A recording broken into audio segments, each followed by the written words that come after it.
नमस्कार, बहुत स्वागत है आपका। मैं हूं आपके साथ सुमित शर्मा। राहुल गांधी से जुड़ी इस वक्त की बड़ी खबर निकलकर सामने आ रही है। मोदी सरनेम मामले में राहुल गांधी को राहत नहीं मिल पाएगी। गुजरात हाईकोर्ट का अंतरिम राहत देने से इनकार। गुजरात हाईकोर्ट ने अंतरिम राहत देने से इनकार कर दिया है राहुल गांधी को। गुजरात हाईकोर्ट ने फैसला सुरक्षित रखा है। सजा पर रोक लगाने की राहुल गांधी की याचिका पर सुनवाई हुई। गुजरात हाईकोर्ट ने कहा याचिका पर गर्मी की छुट्टी के बाद आएगा अंतिम फैसला।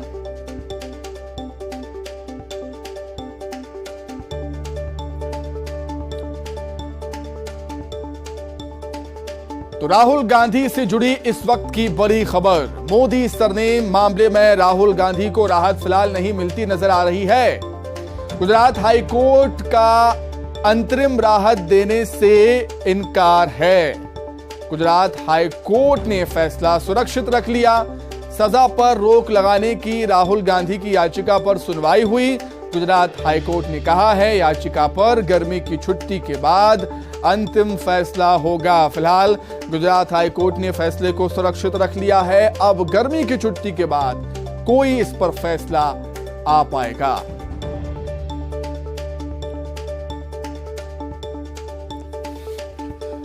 तो राहुल गांधी ने कोर्ट में सजा पर रोक लगाने की याचिका लगाई है और उसी याचिका पर सुनवाई हुई।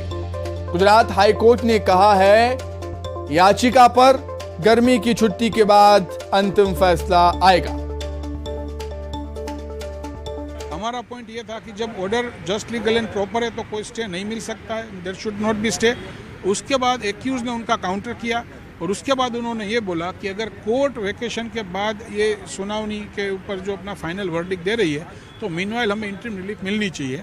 We oppose that very seriously. हमने भी कायदे में जो भी प्रक्रिया हो सकती है वो हमने उनके कोर्ट के समक्ष हमने वो रखा और आज नामदार हाई कोर्ट ने कोई स्टे नहीं दिया हुआ है। प्रधानमंत्री नरेंद्र मोदी ने कांग्रेस के चुनावी घोषणा पत्र में बजरंग दल पर प्रतिबंध लगाने का वादा करने के लिए मुख्य प्रतिद्वंदी दल पर निशाना साधा। उन्होंने इसे भगवान हनुमान की पूजा करने वालों को ताले में बंद करने की कोशिश करने का कांग्रेस का प्रयास करार दिया है। उन्होंने दावा किया है कि कांग्रेस ने पहले भगवान राम को ताले में बंद कर दिया और अब वो बजरंग बली का नारा लगाने वालों को ताले में बंद करना चाहते हैं। पीएम मोदी ने कांग्रेस पर यह हमला विपक्षी पार्टी द्वारा 10 मई को होने वाले विधानसभा चुनाव के लिए अपना चुनावी घोषणा पत्र जारी करने के कुछ ही घंटों के भीतर किया है। और आज जब मैं यहां हनुमान जी की इस पवित्र भूमि पर आया हूं, मेरे लिए हनुमान जी की इस पवित्र भूमि को नमन करना ये बहुत बड़ा सौभाग्य है। लेकिन दुर्भाग्य देखिए, जब मैं आज हनुमान जी की पवित्र भूमि को प्रणाम करने के लिए आया हूं, उसी समय कांग्रेस पार्टी ने अपने मैनिफेस्टो में बजरंग बली को ताले में बंद करने का निर्णय किया है। पहले प्रभु श्री राम को ताले में बंद किया और अब जय बजरंग बली बोलने वालों को ताले में बंद करने का संकल्प लिया है। यह देश का दुर्भाग्य है कि कांग्रेस पार्टी को प्रभु श्री राम से भी तकलीफ होती थी और अब जय बजरंग बली बोलने वालों से भी तकलीफ हो रही है। शरद पवार ने राष्ट्रवादी कांग्रेस पार्टी के अध्यक्ष का पद छोड़ने का ऐलान किया। मुंबई के वाईबी चौहान सेंटर में उनकी किताब के विमोचन के दौरान शरद पवार ने एनसीपी अध्यक्ष का पद छोड़ने की घोषणा की है। उन्होंने कहा है, मैं अध्यक्ष पद से रिटायरमेंट ले रहा हूं। शरद पवार ने कांग्रेस छोड़कर 1999 में एनसीपी बनाई थी। पवार ने इसके संकेत हाल ही में दे दिए थे। जब उन्होंने कहा था कि रोटी को अगर समय पर ना पलटा जाए तो जल जाती है। मुझे लंबे समय तक पार्टी के नेतृत्व का मौका मिला। मैंने अध्यक्ष पद की कई साल जिम्मेदारी निभाई। अब मैं अध्यक्ष पद से रिटायरमेंट ले रहा हूं। 82 वर्षीय मराठा क्षत्रप शरद पवार ने यह ऐलान ऐसे वक्त पर किया है जब पिछले दिनों ही एनसीपी में फूट की खबरें सामने आई थीं।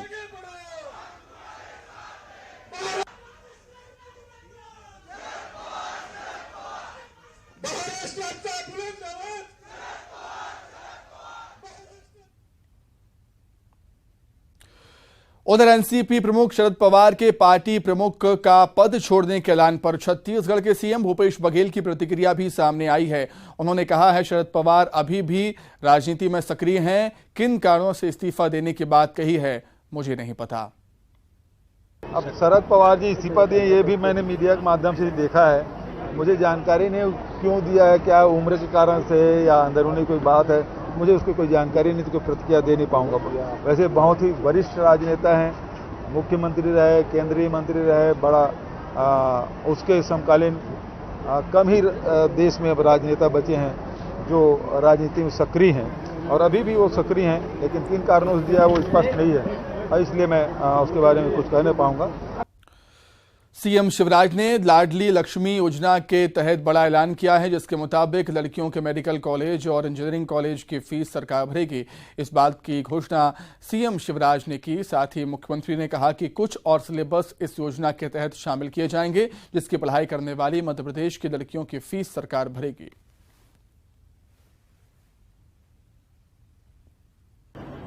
और आज एक और क्रांतिकारी फैसला हमने किया है।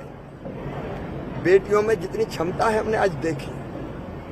छोटी छोटी बेटियां, कोई खेल में, कोई गीत में, कोई नृत्य में, कोई कविता में, कोई बोलने में, कोई मार्शल आर्ट में, कितने आगे बढ़ बढ़ के काम कर रही हैं। तो बेटियों के पढ़ने में कोई रुकावट ना आए, इसलिए नीट के माध्यम से अगर उनका एडमिशन नीट की परीक्षा के माध्यम से मेडिकल कॉलेज में होता है तो बेटियों की मेडिकल कॉलेज की फीस भी सरकार भरवाएगी, मामा भरवाएगा। चिन्हित इंजीनियरिंग कॉलेज की फीस क्लैट के माध्यम से नेशनल कॉलेज में होते हैं या फिर आईआईटी वगैरह में होता है, तो इन बेटियों की फीस हम भरवाएंगे। मध्य प्रदेश कांग्रेस के प्रभारी जेपी अग्रवाल का दावा है कि बीजेपी सरकार ने राज्य में कुछ नहीं किया, इसलिए अब विधायकों के रिपोर्ट कार्ड की जरूरत पड़ रही है। उन्होंने सरकार की घोषणाओं को झूठ का पुलिंदा बताया। उन्होंने दावा किया है कि कांग्रेस जो वादे कर रही है उसे सत्ता में आने पर पूरा किया जाएगा। उन्होंने लाडली बहना योजना पर कटाक्ष करते हुए कहा कि जनता बीजेपी सरकार पर विश्वास नहीं करेगी। पीएम मोदी, गृहमंत्री अमित शाह और जेपी नड्डा को एमपी आना पड़ रहा है, वरना दिल्ली में बैठकर ही चुनाव लड़ लेते। राज्य के गृहमंत्री अमित शाह पर हमला करते हुए कहा कि तमीज का दायरा नहीं छोड़ना चाहिए, कुछ भी उनके लिए भी बोला जा सकता है। उम्र को तराजू में तोल सकते हैं, मुद्दों पर बात करें, जवाब मिलेगा। इसकी जरूरत इसलिए पड़ी कि धरातल पर जितनी घोषणाएं इन्होंने की हैं सब झूठ थी। वो एक झूठ का पुलंदा इकट्ठा हो गया। अब उनको कोई रास्ता नहीं दिख रहा कि हम किस रास्ते से अपना काम को शुरू करें। आपको नहीं दिखाई दिया 5 साल में कि आपके विधायक क्या कर रहे थे? आप सिर्फ कांग्रेस को गाली देना मकसद नहीं है। जब आप चुनाव में जाएंगे तो आपको ये बताना पड़ेगा कि आपने ये घोषणाएं करी और उस पर कितना काम करा।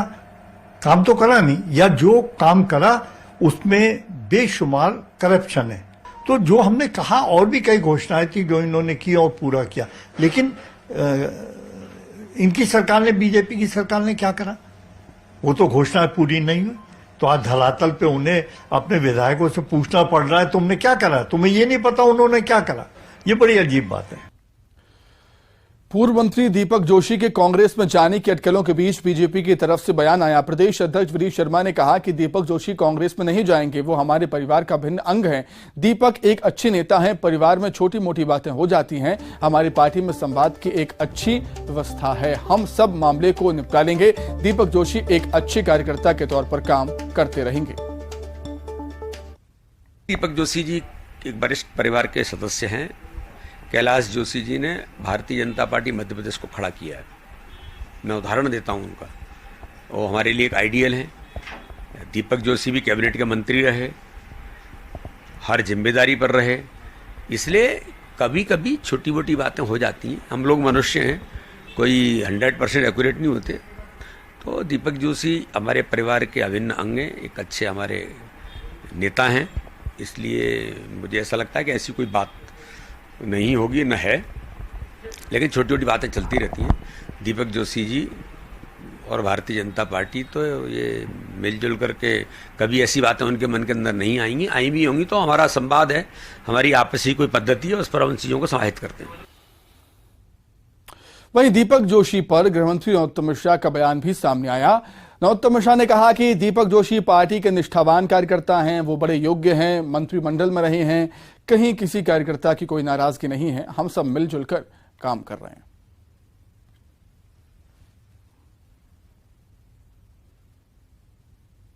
हमारे वरिष्ठ कार्यकर्ता हैं, मेरे साथ मंत्रिमंडल में रहे हैं, बहुत योग्य व्यक्ति हैं, समर्पित व्यक्ति हैं और राजनीतिक संत जिन्हें कहते थे, जिनकी जिस वृक्ष की छाया में नरोत्तम जैसे अनेक लोग पार्टी से जुड़े और विकसित हुए, दीपक हमारे ऐसे कार्यकर्ता।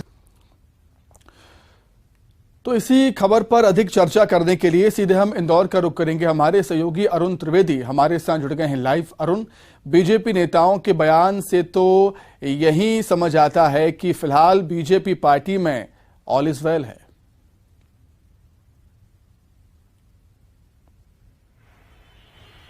बिल्कुल, देखिए, दीपक जोशी हैं, मध्य प्रदेश सरकार में मंत्री रहे हैं, उनके पिताजी मध्य प्रदेश के मुख्यमंत्री रहे हैं और वो 8 बार लगातार बागली से चुनाव जीते हैं उनके पिताजी कैलाश जोशी, और बागली को उन्होंने पूरी ईमानदारी के साथ वहां पर काम किया है, ऐसा दीपक जोशी ने कहा। और उन्होंने कहा कि अब बागली में भ्रष्टाचार हो रहा है, इसकी कहीं सुनवाई नहीं हो रही है।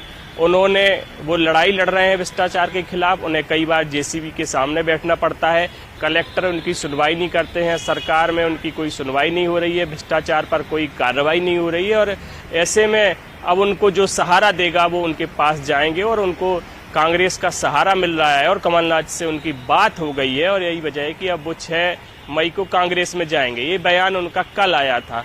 उसके बाद बीजेपी में खलबली मच गई और बीजेपी के जो नेता है वो इनको मनाने में जुट गए। बीजेपी के जो वरिष्ठ नेता है वो तुरंत दीपक जोशी के संपर्क में आए, उन्हें मनाने की कोशिशें शुरू हो गई और यही वजह है कि आज बीडी शर्मा जो बीजेपी के प्रदेश अध्यक्ष हैं, उन्होंने दावा किया कि दीपक जोशी कांग्रेस में नहीं जाएंगे। वो बीजेपी परिवार के अभिन्न अंग हैं, वो एक अच्छे नेता हैं और वो एक अच्छे कार्यकर्ता की तरह बीजेपी में काम करते रहेंगे।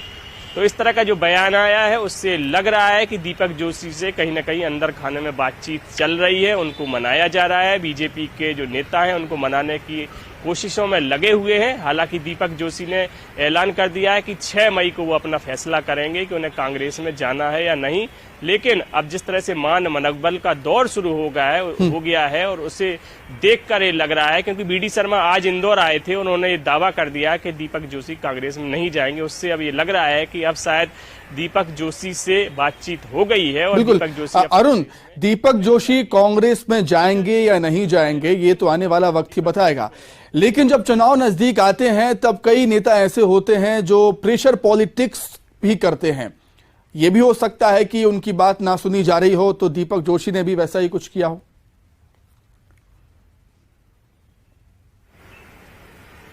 बिल्कुल, देखिए, चुनाव आते हैं तो प्रेशर पॉलिटिक्स होती है, लेकिन छत्तीसगढ़ में जिस तरह नंद कुमार साय बीजेपी छोड़कर कांग्रेस में शामिल हो गए, उससे बीजेपी में कहीं ना कहीं हलचल हो गई कि ऐसा ही फैसला मध्य प्रदेश में ना हो जाए कि एक बड़े नेता जो पूर्व मंत्री हैं, मुख्यमंत्री के बेटे हैं, वो कांग्रेस में चले जाएं।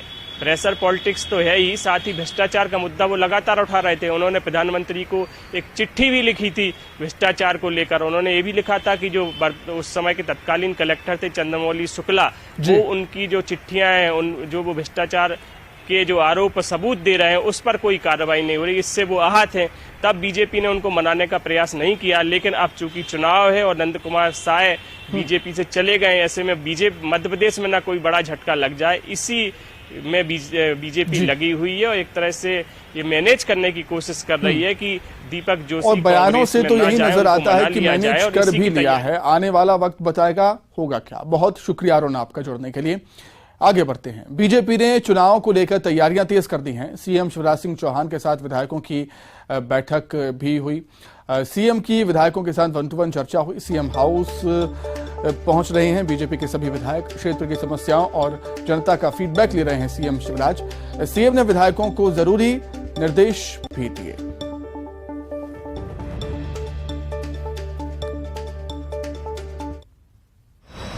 ये क्षेत्र की समस्या है वो बताए उनको जी। उन्होंने आश्वस्त किया कि हम सब कर देंगे और बताया कि आप अपने विधानसभा में सब जो भी सर्वे आया क्या है क्या नहीं है थोड़ा बहुत हल्का फुल्का मेहनत करो प्रयास करो चुनाव जीतना बस हो गया। के बारे में बात हुई, विकास के बारे में जो हमारा विकास थोड़ा रह गए उनके बारे में बात हुई और सरकार की जो योजनाएं हैं वो गांव तक पहुंचे, प्रचार प्रसार हो इस संबंध में।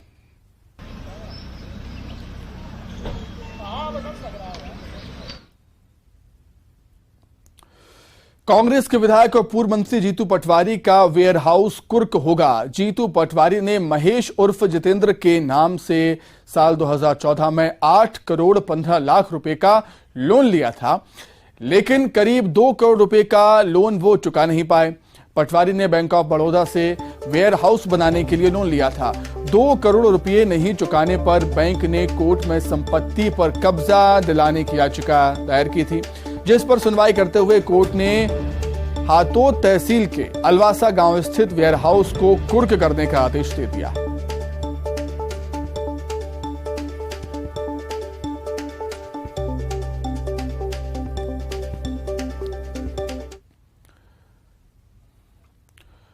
उधर जीतू पटवारी की वेयर हाउस कुर्की के आदेश पर बीजेपी ने तंज कसा। बीजेपी के प्रवक्ता नरेंद्र सलूजा ने कहा कि बैंक लोन में जीतू पटवारी का नया नाम सामने आया है। पहले जीतू पटवारी, फिर जितेंद्र पटवारी और अब महेश पटवारी। एक आदमी के इतने नाम क्यों, ये सोच का विषय। जीतू पटवारी का एक बैंक लोन का मामला सामने आया जिसके अंदर उनका एक नया नाम सामने आया, महेश पटवारी। पहले जीतू पटवारी, फिर जितेंद्र पटवारी और महेश पटवारी। एक व्यक्ति के इतने नाम, ये कारण क्या समझ लीजिए तो कारण सोच का विषय है कि एक व्यक्ति के इतने नाम क्यों। एक व्यक्ति का तो एक नाम होता है, अभी तक हमने देखा 3-3 नाम, एक नया नाम निकल के आए। तो बड़ा सवाल प्रदेश की जनता के सामने है कि एक व्यक्ति आखिर इतने नाम रख के क्यों चल रहा है, उसके पीछे क्या कारण है, ये खुद उन्हें स्पष्ट करना चाहिए। जीतू पटवारी की वेयर हाउस पर कुर्की की कार्रवाई को कांग्रेस मीडिया विभाग उपाध्यक्ष भूपेंद्र गुप्ता ने राजनीति से प्रेरित बताया है। भूपेंद्र गुप्ता ने कहा कि बैंक की कार्रवाई है, बैंक करेगी, इसमें राजनीति क्यों हो रही है। नहीं, ये तो बैंक की प्रक्रिया है और वो तो स्वयं स्वीकार कर रहे हैं कि उन्होंने कर्ज लिया है तो चुकाएंगे, उसमें कोई ऐसी बात थोड़ी है। भारतीय जनता पार्टी को उन नेताओं की फिक्र करना चाहिए, उन पूर्व मंत्रियों की फिक्र करना चाहिए जिनके जो है करोड़ों रुपए के चेक बाउंस हुए हैं और उन्होंने बैंक के साथ धोखा किया है। उनकी चर्चा भारतीय जनता पार्टी नहीं करती। उनने कितना लोन ले रखा है इसकी जानकारी तो दे, उनके तो मंत्री थे वो, और उनके मंत्रियों के तो जो है करोड़ों रुपए के चेक बाउंस हुए, उन्होंने बैंक के साथ छल किया है। तो भारतीय जनता पार्टी जो है अपने गिरेबान में नहीं झांकती है, कहानी अपना टेंट निहोरे ने दूसरे से कहीं फुली हुई है। जांजगीर चांपा में नेता प्रतिपक्ष नारायण चंदेल ने कांग्रेस पर निशाना साधा। आदिवासी नेता नंद कुमार साय को लेकर नारायण चंदेल ने कहा कि कांग्रेस को बिना नमक वाला नेता मिला है। मुख्यमंत्री ने 1 मई को बोरेबासी में नमक के साथ खाने का संदेश दिया था, लेकिन इस बार का बोरेबासी बिना नमक वाला हो गया।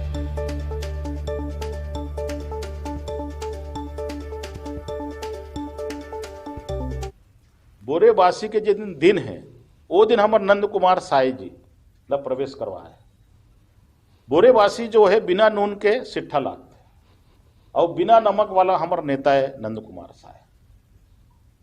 तो एक तरफ बिना नमक वाला है और दूसरी तरफ नमक वाला बोरेबासी। तो मोला लगते केदारी के बोरेबासी जो है वो सिट्ठा हो। तो इसी के साथ ही इस बुलेटिन में फिलहाल इतना ही। नमस्कार।